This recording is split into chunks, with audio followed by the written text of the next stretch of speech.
Buongiorno, buon popolo. The news that social gatherings in the northeast have been severely restricted is a reminder that living with coronavirus makes it very difficult to plan. Family reunions have had to be postponed. Gatherings outdoors involving people from different households can no longer take place, and even visiting a close relative in another household has been suspended unless they live alone and you have been designated with them as part of a support bubble. Alongside this, however, activities that are properly managed and organised and which are COVID secure are permitted. So as well as worship, we are now actively exploring restarting tea and toast and our toddler group.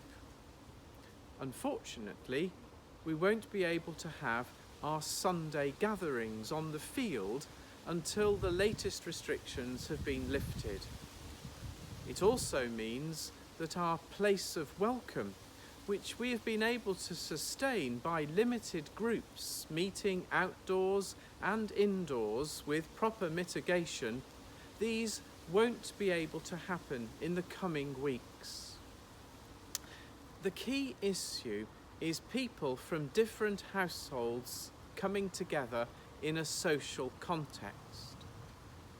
However, and partly in anticipation that this might happen, we have already devised an alternative format for Place of Welcome, which will allow people to come to an event on a Wednesday afternoon in the hall. People would be invited to sit in 2-metre square spaces, all facing the same way, much as we are currently doing for Sunday worship. And we would listen to a talk. On Wednesday, the 30th of September, Alan Sidney Wilmot will speak on laughter, the best medicine. I think we all need cheering up, and Alan's engaging style and sense of fun will be just right. Places are limited, so it will be necessary to book. Full details can be found in the paper bulletin and online in the notices at the bottom of the homepage of our parish website.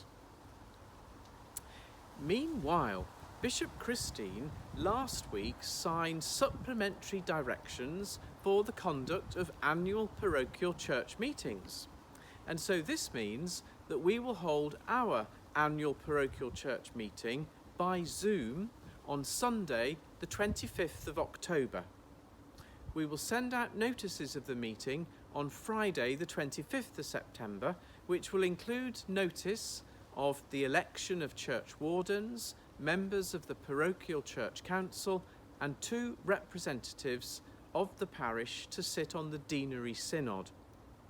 This meeting and those elections should have been held before the end of April, but because of the national lockdown, bishops gave permission for them to be delayed until the end of October.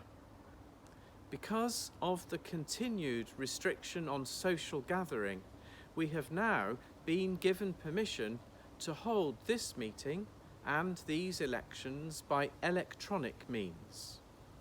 Zoom allows people to participate by telephone if they do not use the internet. So we will make sure that everyone has the information they need to take part if they want to do so. We will also record the meeting so that people can watch or listen to it afterwards. This is not ideal, but it is an important sign that our life and work as a parish is not on hold, and we have much to celebrate.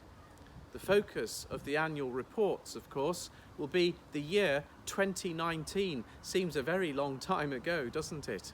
But we will also have the opportunity to reflect on our experience of 2020 so far. And I am keen also that our perspective is shaped by a positive trajectory into the future. Our faith enables us to deal in hope, supporting one another in worshipping God, creating community, and serving our neighbours near and far. Thank you for being part of our church fellowship. We are the sum total of all our members, and if you are reading this or watching it online, be sure of my prayers and good wishes for our life together. In spite of this season of separation, at St. Francis Church, as with all churches, we are one in Christ Jesus.